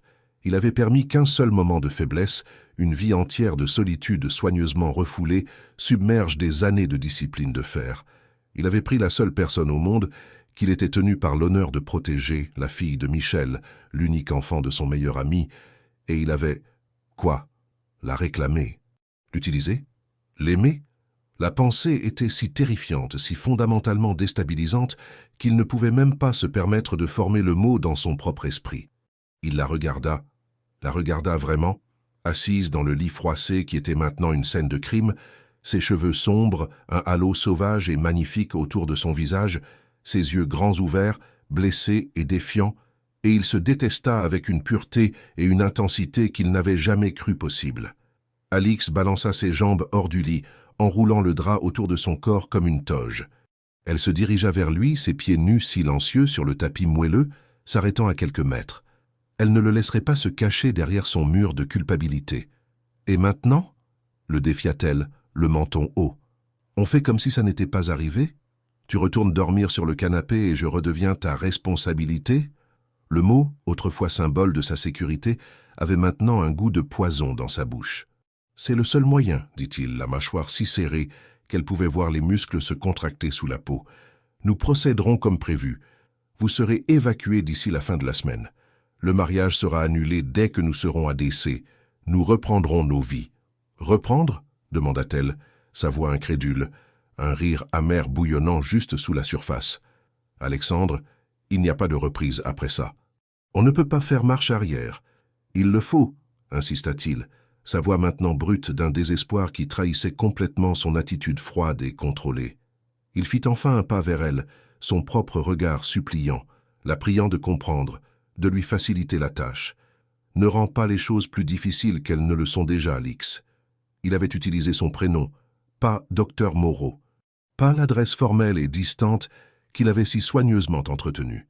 Lix. Le lapsus était une fissure fatale dans son armure, un aveu inconscient de l'intimité, de la réalité de la nuit qu'ils avaient à partager.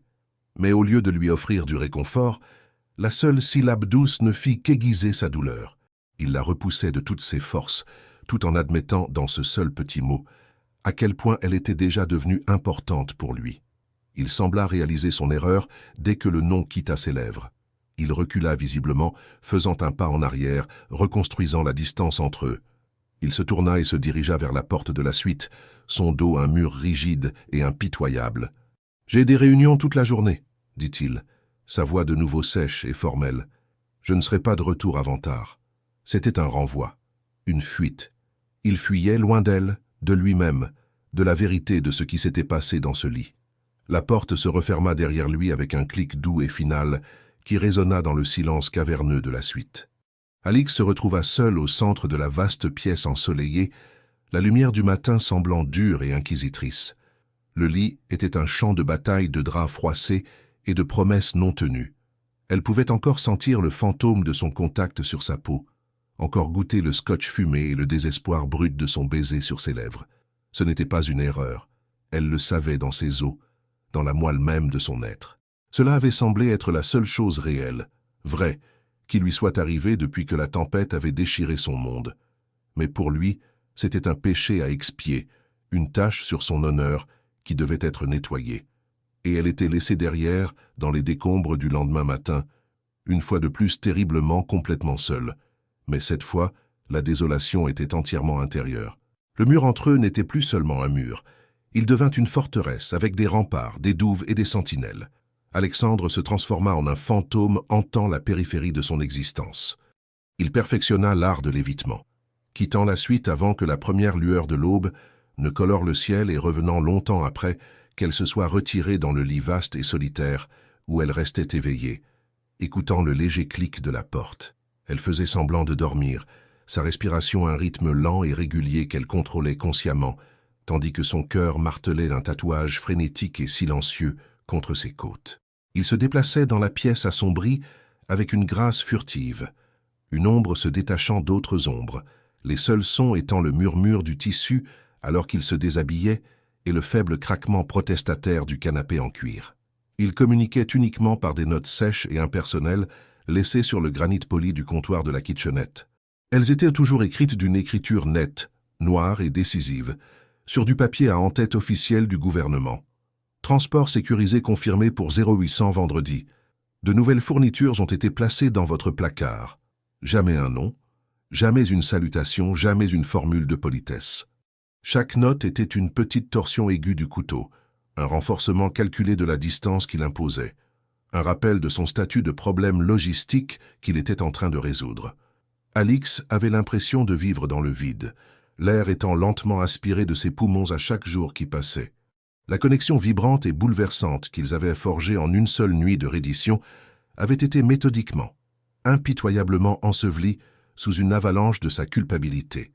Elle le vit une fois, par hasard, de l'autre côté du centre de commandement bondé et bourdonnant. Il était en pleine conversation avec un général en uniforme, son visage un masque d'autorité sévère. Il dut sentir son regard, car sa tête se leva et pendant une seconde fugace et haletante, leurs yeux se croisèrent à travers la pièce.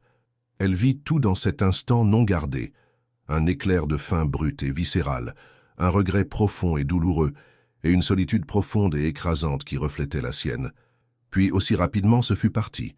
Il fit un signe de tête sec et dédaigneux et se détourna, les épaules rigides, le mur de nouveau en place. Il souffrait. Mais voir sa souffrance ne lui offrait aucun réconfort. Cela ne faisait qu'amplifier son propre sentiment corrosif de perte. Puis son propre corps commença à organiser une rébellion silencieuse et insidieuse. Cela commença subtilement. Une vague de nausées le matin qu'elle attribua aux effets persistants du stress et d'une mauvaise alimentation. Une sensibilité accrue, presque douloureuse, à l'odeur du café fort et noir qu'il ne lui offrait plus, mais qui parfumait toujours l'air du centre de commandement. Mais le déni devint impossible à maintenir. Quand elle se retrouva à genoux, vomissant violemment dans la cuvette en porcelaine immaculée de la salle de bain impeccable pour le 3e matin consécutif, la vérité, froide, clinique et irréfutable, la percuta avec la force d'un coup physique. Elle s'affaissa sur le carrelage frais, ses jambes soudainement incapables de la soutenir. Sa main, tremblante et instable, se posa sur son ventre encore plat. Un médecin sait. Un médecin n'a pas besoin d'un test pour confirmer les signes que son propre corps lui crie. Un médecin compte les semaines. Et le calcul était simple, brutal et indéniable. 3 semaines. 3 semaines depuis la nuit du scotch et de la reddition. 3 semaines depuis que la tempête intérieure s'était avérée plus puissante que celle de l'extérieur. La panique, crue et suffocante, la saisit. C'était un point froid et métallique qui se serrait autour de son cœur, rendant la respiration impossible. Enceinte. Le mot résonna dans la salle de bain silencieuse et stérile, le terme clinique en contradiction avec la réalité cataclysmique qu'il représentait. Elle était enceinte de l'enfant d'un homme qui pouvait à peine supporter d'être dans la même pièce qu'elle. Un homme qui considérait leur seule nuit ensemble comme une erreur catastrophique et entachant son honneur. Comment lui dire? La question était une spirale frénétique et terrifiante dans son esprit. Que pensera-t-il? Que dira-t-il? Son imagination, sa pire ennemie, lui fournit les réponses. Il penserait qu'elle avait planifié cela. Que c'était un piège, un stratagème désespéré et pathétique pour l'empêcher d'annuler le mariage et d'échapper aux conséquences de son manquement. La pensée était si horrifiante, si profondément humiliante, qu'elle la rendit de nouveau malade. Ce bébé, cette petite vie secrète et innocente qui grandissait déjà en elle, ne serait pas considéré comme un miracle, mais comme une complication, un problème. Un symbole vivant et respirant de son échec, inexcusable, une tâche permanente sur son précieux code de conduite. Pendant 2 jours angoissants, elle garda le secret comme un éclat de verre dans sa poitrine, aigu et douloureux à chaque respiration. Elle l'observa de loin, étudiant la mâchoire rigide et impitoyable, les lignes profondes et épuisées gravées autour de ses yeux. Il se noyait déjà dans une mer de culpabilité à cause de son père. Comment pouvait-elle, en bonne conscience, ajouter ce poids impossible et bouleversant à ses épaules déjà surchargées? Mais elle savait qu'elle ne pourrait pas le cacher éternellement.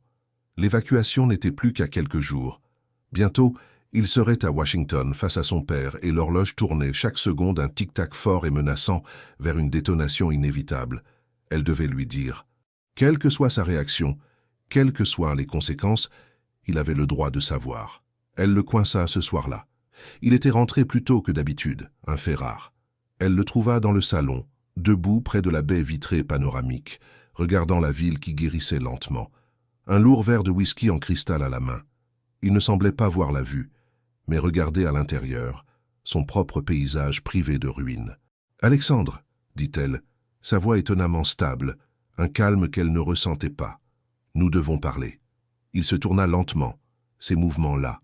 Il avait l'air fatigué, usé jusqu'à la moelle. « S'il s'agit du transport, commença-t-il sa voix plate, tout est arrangé, nous partons à 0800 vendredi. Il ne s'agit pas du transport. Elle s'avança dans la pièce, comblant la distance, le forçant à la regarder, à la voir vraiment.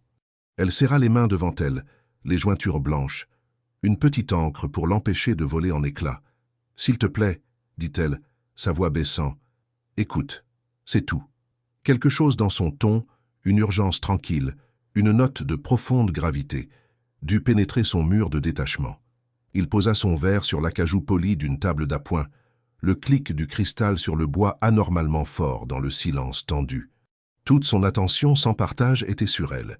L'air devint lourd, épais d'anticipation. Elle prit une profonde inspiration fortifiante. Il n'y avait pas de manière douce de le faire, pas de préambule doux qui pourrait amortir le choc. Je suis enceinte. Le silence qui suivit fut absolu. C'était un silence si profond, si complet, qu'il sembla aspirer tout l'air, tout le son, toute la vie de la pièce. Alexandre resta parfaitement immobile, comme s'il avait été congelé sur place, transformé en une statue d'homme. Le seul mouvement fut l'élargissement presque imperceptible de ses yeux gris orageux. La couleur quitta son visage, laissant sa peau paraître cendrée, tendue sur les os saillants de ses joues. « Tu es sûr ?» Sa voix, quand elle sortit enfin, était un murmure rauque et étranglé, un son qui semblait physiquement arraché de sa gorge. « Je suis médecin, Alexandre, » répondit-elle, sa propre voix gagnant une force fragile de son choc. « J'en suis sûr. » Il recula d'un pas, puis d'un autre, un recul réflexe et chancelant, comme si elle l'avait physiquement frappé. Il se passa une main dans les cheveux, son sang-froid se brisant enfin, complètement, en 1 million de morceaux. « Mon Dieu !» souffla-t-il, les mots empreints d'un désespoir si profond, si absolu, qu'elle tressaillit. « Qu'ai-je fait ?» Les mots, le pronom singulier, la frappèrent comme une gifle. Ce n'était pas « qu'avons-nous fait ?» c'était « qu'ai-je fait ?» Il prenait toute la faute, toute l'initiative, et ce faisant, il l'effaçait, son choix, sa part entièrement. « Ce que tu as fait, » dit-elle, sa voix tremblant d'une colère naissante et juste, « c'est créer une vie, avec moi. » Ce que j'ai fait, » rétorqua-t-il, sa voix s'élevant craquant sous la tension, « c'est détruire tout espoir de réparer ça. J'ai trahi la confiance de Michel, je t'ai compromise, je me suis déshonoré. Et maintenant, il n'y a plus de retour en arrière. Jamais. » Il se mit à arpenter la pièce, un animal en cage, blessé, ses mains serrées en poing aux jointures blanches à ses côtés.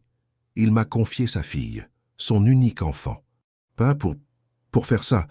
Il fit un geste vague, impuissant vers son ventre, comme si c'était un objet étranger, une pièce à conviction dans le procès contre lui. « Ça » répéta-t-elle, le seul mot dégoulinant de glace, d'une blessure si profonde qu'elle brûlait. « C'est notre enfant, Alexandre. Pas un dommage collatéral de ta crise de conscience personnelle. » Des larmes de fureur et de douleur brûlèrent au fond de ses yeux, mais elle refusa de les laisser couler. Elle ne pleurerait pas devant lui. « Tu es si complètement consumé par ta propre culpabilité, si inquiet de ce que mon père pensera, que tu ne t'es pas arrêté une seule seconde pour penser à moi, ou à ce bébé. » Il arrêta de faire les 100 pas et la fixa, sa poitrine se soulevant et s'abaissant rapidement, son visage un masque d'agonie. « Je ne pense qu'à toi, » rétorqua-t-il, sa voix craquant sous la force de son émotion. « Tu as 24 ans, Alix. Ta vie ne faisait que commencer. Tu mérites la liberté, des choix, un homme qui peut t'aimer sans cette ombre entre vous. Tu ne mérites pas d'être lié pour le reste de ta vie à un homme brisé de 45 ans qui t'a piégé dans un mariage de convenance. Et puis, t'as manqué de respect. »« Tu ne m'as pas piégé, » cria-t-elle, faisant enfin un pas vers lui, comblant la distance qu'il était si désespéré de maintenir. « Je ne suis pas une victime ici. Arrête de me traiter comme telle. »« Mais je sens, » commença-t-il, sa voix se brisant complètement, le son d'un homme qui se déchire. « Je sens que je t'ai ruiné. Tu veux savoir ce qui va me ruiner ?» le défia-t-elle, sa voix tombant à un murmure bas et féroce qui contenait plus de pouvoir que n'importe quel cri. « C'est d'avoir le père de mon enfant le regarder, ou la regarder, et n'y voir qu'une erreur. Un rappel permanent, marchant, respirant de sa culpabilité. Ça va me ruiner, et ça ruinera notre enfant. » Le combat sembla le quitter d'un seul coup. Il s'affaissa lourdement dans un fauteuil voisin, sa tête tombant dans ses mains. Un homme totalement, complètement vaincu. « Je ne vois pas une erreur, » murmura-t-il dans ses paumes, sa voix étouffée et épaisse d'une émotion qu'elle ne pouvait déchiffrer. « Dieu m'aide, non. » Il releva lentement la tête, et ses yeux, cerclés de rouge et bruts, rencontrèrent les siens. Ils étaient remplis d'une douleur et d'un amour si entrelacés qu'elle ne pouvait dire où l'un finissait et l'autre commençait. « Je me déteste, » avoua-t-il, sa voix se brisant, « parce que je n'arrive pas à regretter la nuit où nous avons créé cet enfant. » L'aveu si brut, si honnête, si complètement inattendu brisa sa colère et sa blessure, ne laissant à leur place qu'une vaste empathie douloureuse. Elle s'agenouilla devant sa chaise, posant ses mains sur ses genoux, un contact doux et ancrant le forçant à la regarder. « Alors arrête d'essayer de le regretter, » plaida-t-elle doucement, sa propre voix maintenant épaisse de larmes non versées. « Arrête de combattre ce qu'il y a entre nous et commence à te battre pour nous, pour la famille que nous venons de découvrir que nous allons être. » Il regarda son visage, puis ses mains sur ses genoux, et pendant un instant fugace et à couper le souffle, elle vit une lueur d'espoir, de reddition, dans ses yeux torturés. Mais elle s'éteignit aussi vite qu'elle était apparue, ensevelie une fois de plus sous le poids de son honneur. Il retira ses genoux, rompant le contact, et se leva, mettant de nouveau de la distance entre eux.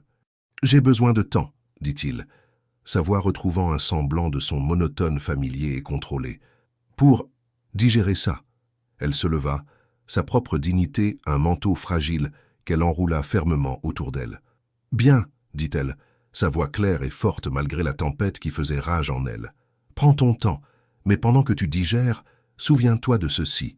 Cet enfant n'est pas une complication. Et ce qui s'est passé entre nous n'était pas une erreur. Peu importe à quel point tu essaies de te convaincre du contraire. » Elle se tourna et sortit de la pièce, le laissant seul avec sa culpabilité et son verre de whisky à moitié vide. Un espoir minuscule, secret et farouchement protégé dans son cœur que ces mots avaient enfin atteint l'homme caché si profondément sous l'armure. Le changement, quand il commença, ne fut pas un événement sismique. C'était un changement subtil, presque imperceptible, dans l'atmosphère de leur cage dorée, comme le retournement d'une marée loin au large, un changement ressenti dans les courants bien avant d'être vu sur le rivage. Le lendemain matin, Alix entra dans la kitchenette avec un sentiment de crainte familier, se préparant à la vue du comptoir froid et vide et de la note impersonnelle qui lui tiendrait seule compagnie. Au lieu de cela, elle trouva Alexandre. Il était assis à la petite table à manger ronde, un endroit qu'il avait évité depuis la nuit de son arrivée. Un journal arrivé avec le ravitaillement du matin était étalé devant lui, mais il ne le lisait pas. Il fixait l'encre noire, son expression lointaine, perdue dans un paysage de pensée. 2 tasses étaient posées sur la table. Il ne leva pas les yeux quand elle entra, mais il poussa l'une des tasses vers son côté de la table d'un mouvement calme et délibéré. « C'est du décaféiné, » dit-il, sa voix un son bas et graveleux dans le silence du matin. Ses yeux restèrent fixés sur le journal. « De la tisane. Les femmes enceintes devraient éviter l'excès de caféine. » Elle s'arrêta, son cœur donnant un battement lent et douloureux dans sa poitrine.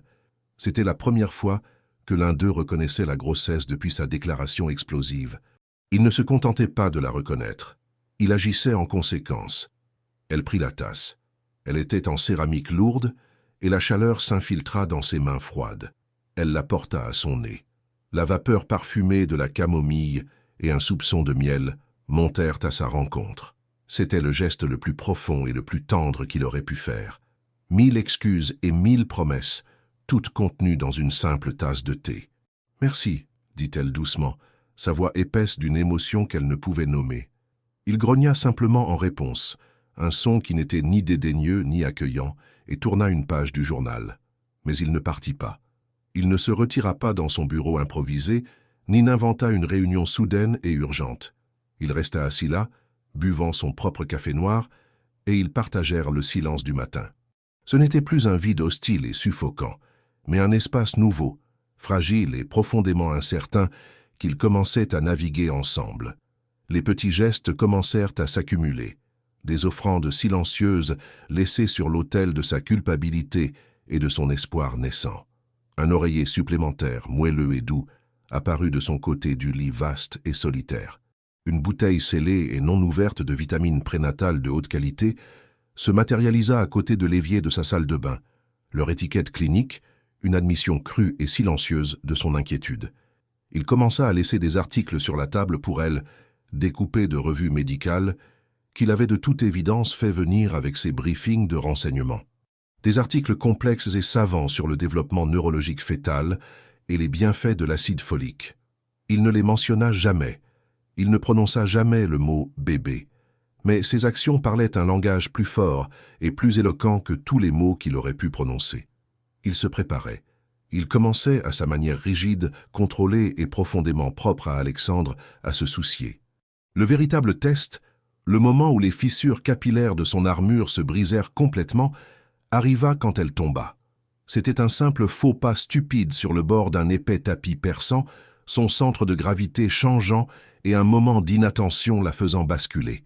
Elle ne tomba pas de loin ni durement, atterrissant principalement sur sa hanche, avec un cri de douleur surpris et, plus vivement, de peur. Il fut là en une seconde. Il devait être dans la pièce attenante, car le son de son cri s'était à peine estompé avant qu'il n'entre en trombe. Le masque soigneusement composé de l'envoyé fédéral avait disparu, anéanti. Le visage qui lui tourna était une toile de terreur pure et sans mélange. « Alix !» cria-t-il, sa voix un son rauque et étranglé. « Tu es blessé ? Le bébé ?» Il tomba à genoux sur le tapis à côté d'elle, ses mains planant au-dessus d'elle, tremblantes, ayant peur de la toucher, comme si elle était faite de verre filé. « Je vais bien », haleta-t-elle, plus secouée par sa réaction que par la chute elle-même. « Honnêtement, j'ai juste perdu l'équilibre, je vais bien. » Il ignora complètement ses assurances, ses yeux gris orageux la scrutant avec l'intensité féroce et concentrée d'un infirmier de terrain évaluant une victime sur le champ de bataille. « Où as-tu mal ? As-tu heurté ton ventre ?»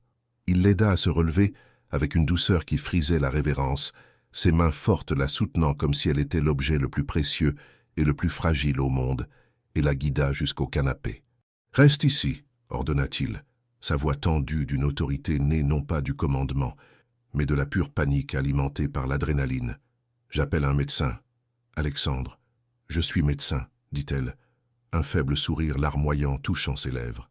Elle attrapa son poignet, sa prise étonnamment forte, le forçant à s'arrêter, à la regarder, à respirer. « Je ne suis pas blessé. J'ai atterri sur ma hanche. Le bébé va bien, j'en suis sûr. » Il la fixa un long moment silencieux, sa poitrine se soulevant et s'abaissant en éclats saccadés et inégaux. Le calme professionnel qu'il portait comme un uniforme avait complètement disparu. À sa place se trouvait une peur brute et viscérale. C'était la peur primale et terrifiante d'un homme qui ne faisait que commencer à comprendre à quel point il avait à perdre. « Bien sûr que je m'inquiète, » dit-il plus tard, après lui avoir apporté de l'eau et avoir disposé chaque oreiller de la suite en une forteresse protectrice autour d'elle sur le canapé. Il était assis sur le bord de la lourde table basse, les mains serrées entre ses genoux, le regard fixé sur son ventre. Sa voix était rude d'une émotion qu'il n'essayait plus de cacher. Comment pourrais-je ne pas le faire? Le dernier de ses murs s'était effondré en poussière. L'homme devant elle n'était pas un commandant, ni un diplomate, ni le collègue de confiance de son meilleur ami. C'était juste un homme, mort de peur face à la profondeur de ses propres sentiments. « Je ne sais pas comment faire ça, » admit-il, son regard se levant enfin pour rencontrer le sien. Ses yeux étaient grands ouverts d'une vulnérabilité dévastatrice. « Comment être ce dont tu as besoin, ce dont cet enfant a besoin. Tu pourrais commencer, » dit-elle doucement, son cœur endolori d'un amour si féroce que c'en était presque douloureux, par ne pas dormir sur le canapé. Il la regarda, et elle vit un univers d'espoir et de peur se battre dans ses yeux. Cette nuit-là, pour la première fois depuis leur seule et fatidique nuit ensemble, il ne se retira pas sur le canapé en cuir froid. Après qu'ils se soient tous les deux changés et que les lumières aient été éteintes, il se dirigea vers le lit king size. Il s'allongea raidement sur le dessus des couvertures, du côté le plus éloigné, son corps une ligne rigide, maintenant une distance prudente et respectueuse. Mais il était là, dans le lit, avec elle. Alix resta éveillée dans l'obscurité, son corps vibrant d'une énergie calme et joyeuse. Elle écouta le son de sa respiration, un son qui devenait lentement, miraculeusement, le rythme régulier et réconfortant de sa vie. Après ce qui sembla être une heure de silence tendu et expectant, elle sentit le lit s'affaisser alors qu'il bougeait. « Lix » murmura-t-il dans l'obscurité, sa voix à peine un souffle de son. « Oui » murmura-t-elle en retour, tout son corps à son écoute. « J'ai peur » avoua-t-il, les mots si bas, si bruts, si complètement dépouillés de sa fierté habituelle qu'ils lui montèrent les larmes aux yeux. « Pas de ton père, plus maintenant. J'ai peur de te décevoir. Vous deux. » C'était ça. C'était sa reddition finale et inconditionnelle. Non pas une reddition à la passion, mais une reddition à l'amour, à la réalité terrifiante, magnifique et indéniable de leur avenir. « Tu ne le feras pas » murmura-t-elle en retour, sa propre voix épaisse de larmes non versées. « Nous n'échouerons pas. » Elle sentit le lit s'affaisser de nouveau, alors qu'il se rapprochait. Il ne la toucha pas encore. Mais sa présence était une chaleur tangible qui s'infiltrait à travers l'espace vide entre eux, chassant les dernières ombres. « Le transport d'évacuation est demain matin, » dit-il, sa voix plus forte maintenant, remplie d'une nouvelle résolution. Nous rentrons à la maison. Maison. Le mot sonnait différemment maintenant. Ce n'était pas le luxe stérile de cette suite ou le confort familier de la maison de son père à Georgetown. La maison était cette promesse fragile et tacite qui se forgeait entre eux dans l'obscurité, à des milliers de pieds au-dessus d'une ville brisée et oubliée.